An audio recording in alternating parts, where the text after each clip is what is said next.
Hey guys, back again. Let's let the car do the driving for us. And we are going to talk about one of the features of full self driving, which is called Actually Smart Summon. And I just got done using it for a few rounds at a Walmart parking lot. I'll link to that video here.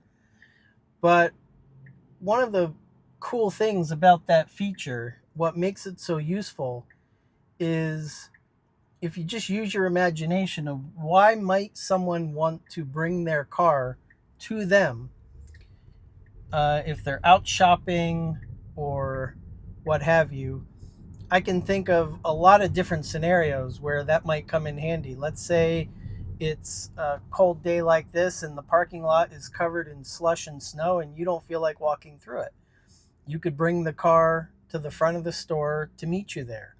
The same could be said for any weather condition you don't feel like dealing with, pouring down rain, etc. But also think about people who maybe can't get around quite as well or easily. They might be in a wheelchair, they might be on crutches, they might just have a hard time walking. And rather than have someone walk halfway across a parking lot to get into their car, of course, meanwhile, people are looking for their car. While I was doing my few rounds of Actually Smart Summon in the Walmart parking lot, I came across no fewer than three people who were all doing various things to try to figure out where they parked their car. One person was honking the horn with their key fob. Another person just kept walking in circles. Um, it's amazing how people forget about where they parked their car. That wouldn't even be an issue if their car would come to them when they're done shopping. So, what I did was go through a few different rounds of bringing the car to me through the Walmart parking lot. And a lot of funny things happen. First of all, it's amazing how many people do not notice that there is not a person behind the wheel. Not because they aren't looking.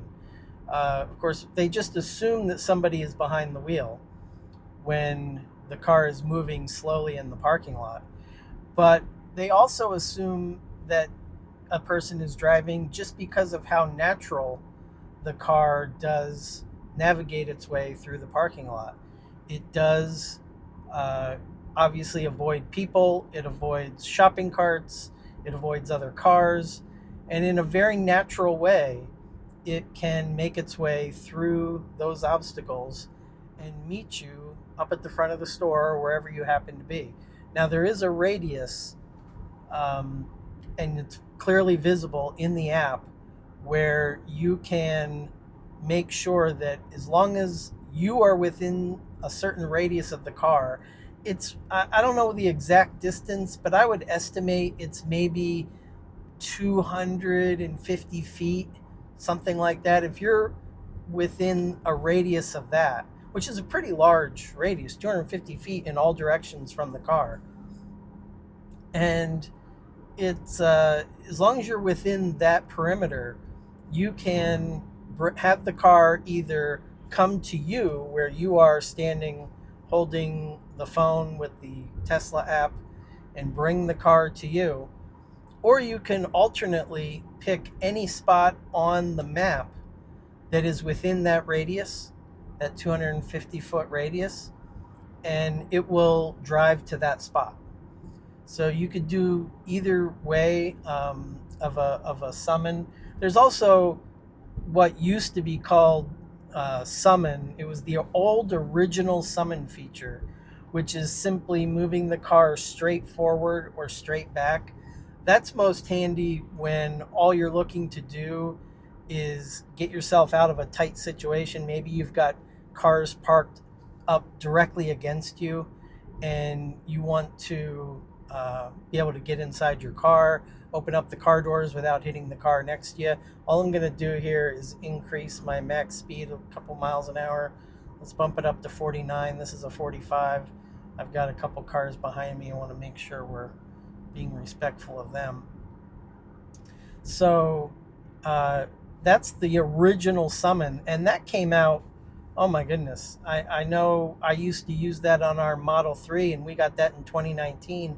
The first week or two that I had that car, I was playing with the original summon feature where you could just inch the car forward, you know, 20 feet or whatever it is you wanted to do, just enough that you could get your door open and slide out of a tight situation. Either you've got cars parked right up next to you, maybe you're in a really tight, narrow garage that you don't have room to open up your doors.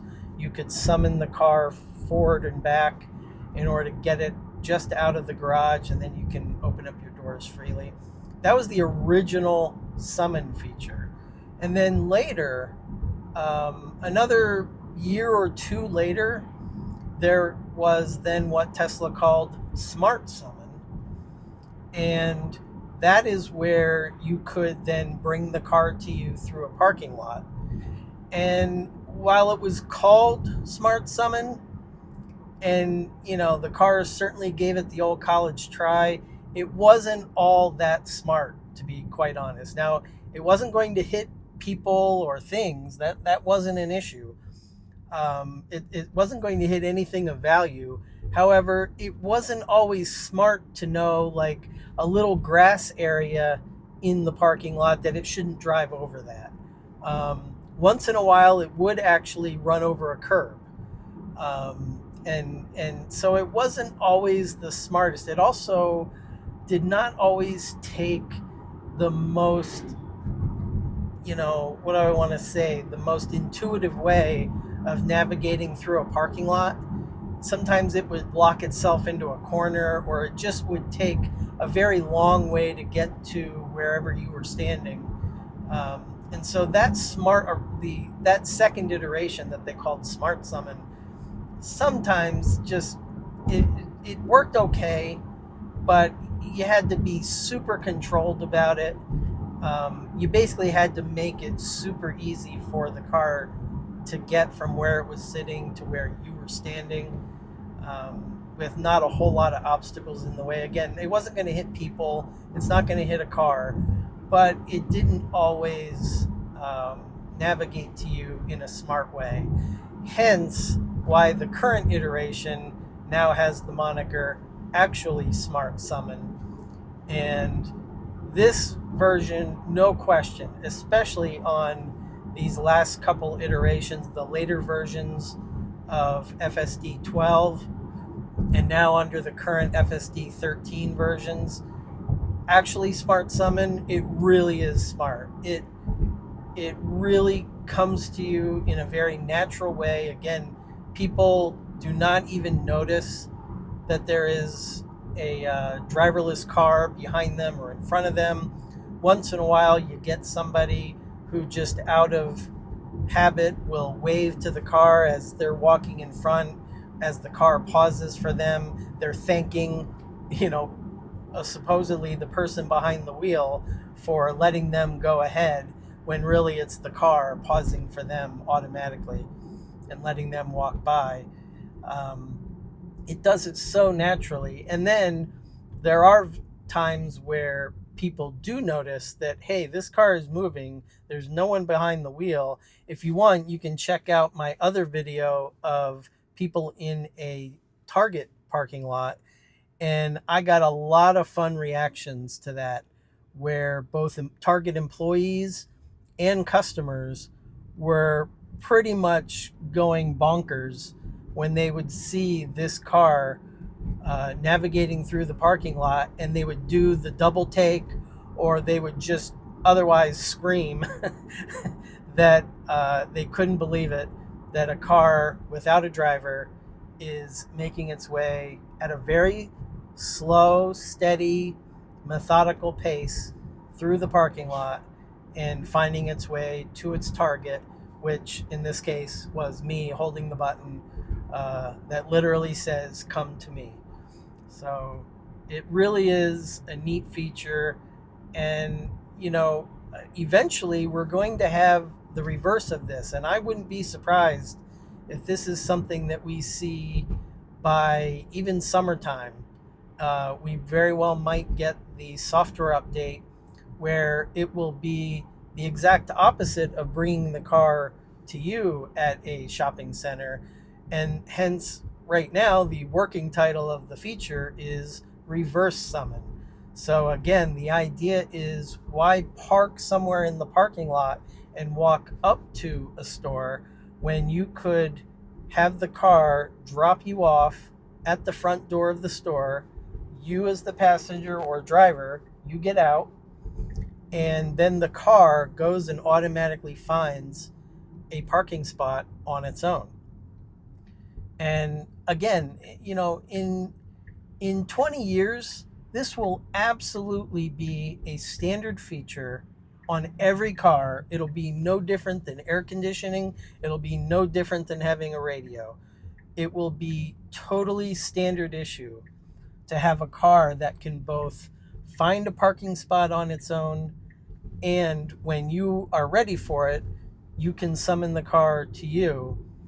And I hate to say, not that it'll put valet service out of business, but that's really the idea of it. Is it'll be completely natural and normal to have a car come and go for you at will, and we won't even think about it. That will just be, you'll say, of course it does. Why would I want to walk through the parking lot? Now I'm going to take over there. It was not going to stop. The car was not going to stop for the red light. And now we just sent a recording to Tesla because it was clearly not. Now, in its defense, the light really, or the sun really is shining directly on that red light there. And it's possible it did not notice that the red light is the one that was currently lit. And I got to be honest, I'm looking up at it right now. They all have such a glare. I'm not 100% sure I'm going to be able to tell exactly when it turns green. We'll see. Maybe the car can actually help me out here. Nope. It can't really tell. So we're going to let it go.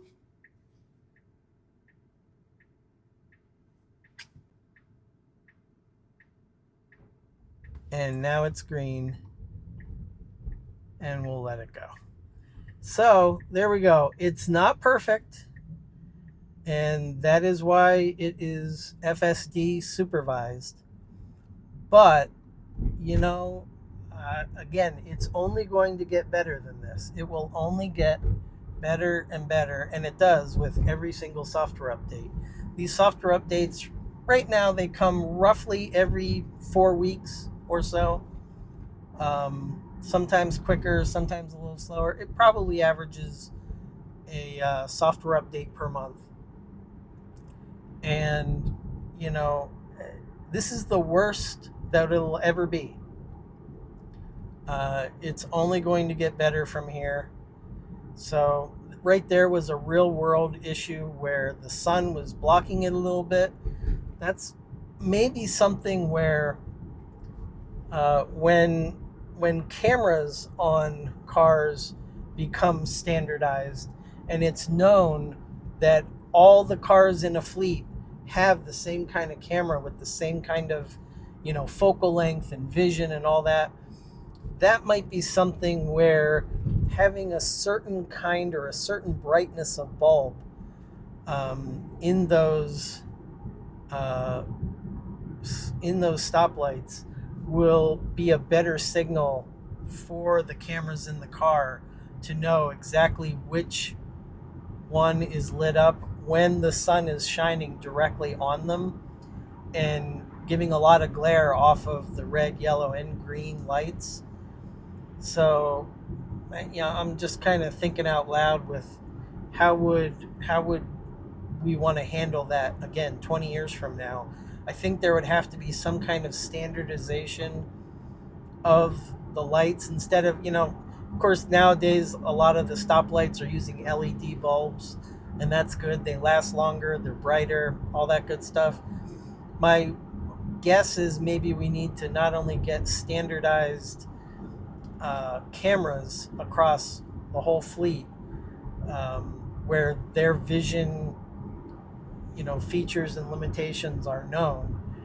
But then also, we might have to go the extra step in really standardizing those traffic lights, with a certain brightness, maybe an extra shroud there. That one really had a very poor shroud around each of the three lights to keep out glare and sun and that kind of thing. So anyway, all of these features will be just 100% standard. Like I say, in 20 years, it'll be before that, but in 20 years, it'll be like having a microwave in your home. You'll say, well, of course I have a microwave at home. And that'll be the same thing with FSD, some form of driver assistance like that, some form of self-parking and summoning the car will all be standard features, and we'll have them, we'll love them, we'll use them every day, we'll wonder how we lived without them. Kids 20 and 30 and 40 years from now will wonder why in the world we would park halfway across the parking lot, walk into a store, and then have to walk all the way back out to the car. They'll say, well, why didn't you have the car go park itself? And why didn't you bring the car to you when you were done? That will just be totally normal and natural to them. And that's the way we kind of have to think about it now. And this system now, with all the software updates and all the testing, and I just sent that error message up to Tesla. They will now anonymously review that video footage and see what it was that the car was seeing when the red light was in force. And they'll add that to their bank of training videos for the fleet, for the rest of the cars. So that's also what's neat about the current versions of FSD, is how it's crowdsourced info that we get to pass up to Tesla and help the whole system learn. It's a whole fleet learning kind of a thing, and it's neat to be a part of that. We're at the ground floor. We're going to be able to say 20 years from now, when all of this is standard, we're going to say, yeah, I remember helping to use that system and how exciting it was when we would first get to use summon and smart summon and reverse summon and full self-driving and autopilot and all these neat features that kind of come with the car that, again, are still newish.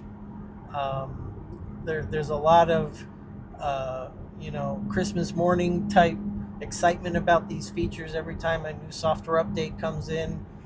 But again, it'll be totally old hat. It'll be natural and normal to have these features in the not too distant future. I say 20 years because by then it'll be completely natural and normal. But realistically, the technology will be there just in a couple years. Literally just two to 3 years.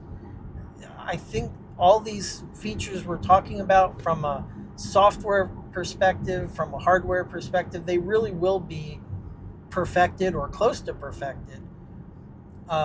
It's just that it's going to take so long for every car then to adopt these features. It'll be pushed along in some way, shape, or form by the insurance companies themselves. They're going to quickly figure out that cars with driver assistance have way fewer accidents per 100,000 miles, and use whatever metric you want, than cars without driver assistance. That data already exists.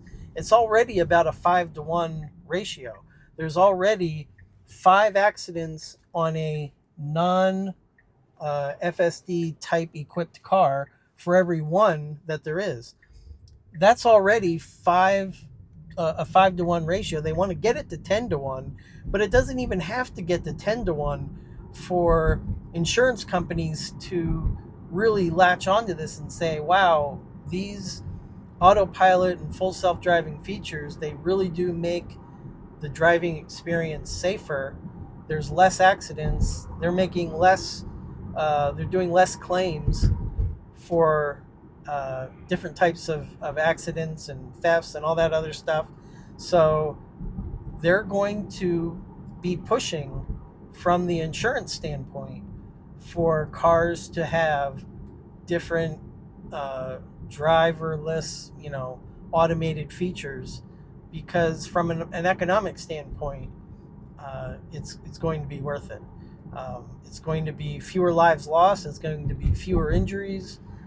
Um, it's obviously the future. So um, I'm convinced that that's going to happen from a monetary point of view, and that they're going to want to push it. I just think from a regulatory point of view, it might take slightly longer. Um, but if you ask me, that's really only because right now there are so many different systems. Tesla is by far the biggest and the most advanced um, driverless system, but there are other driverless systems. There's the one that Waymo uses that uses all kinds of lidars and radars, and in addition to vision cameras. Um, there's pros and cons to all of that. We don't need to get into that, but Ford has its system and GM has its system, and so eventually there's going to have to be some standardization amongst these for it to really get wide adoption and wide regulatory approval. Um, you're not going to be able to have, I think, such wide ranging systems that some have certain software features and others don't. You might have certain small things, but I think the industry really does have to kind of coalesce around a certain set of standards. And once that happens, the regulatory folks can kick in and start approving things, and the same with the insurance companies. So I'm looking forward to all of that happening relatively soon. So we're at our destination. I just want to say, if you haven't already checked out my other FSD videos, please go right ahead. Why don't we, as a finale to this one, let the car park itself, and let's let it pick a that parking spot right there. So it's going to turn around and back in. And again, this is one of the features, the self-parking here in the parking lot. It does work super well. If I have any critique about this, is that it goes a little slow. It's a little too hesitant to get itself into the spot. And I have no doubt that a software update is going to fix that. It'll be a little quicker because it has no problem using FSD and autopilot at 65 miles an hour going down a highway, but it does have trouble going more than about 3 miles an hour in the parking lot. It needs to just be a little more assertive and just get right into its spot. But anyway, that's it for now. Thanks for watching. Keep tripping, and we'll see you on the next one. Bye-bye.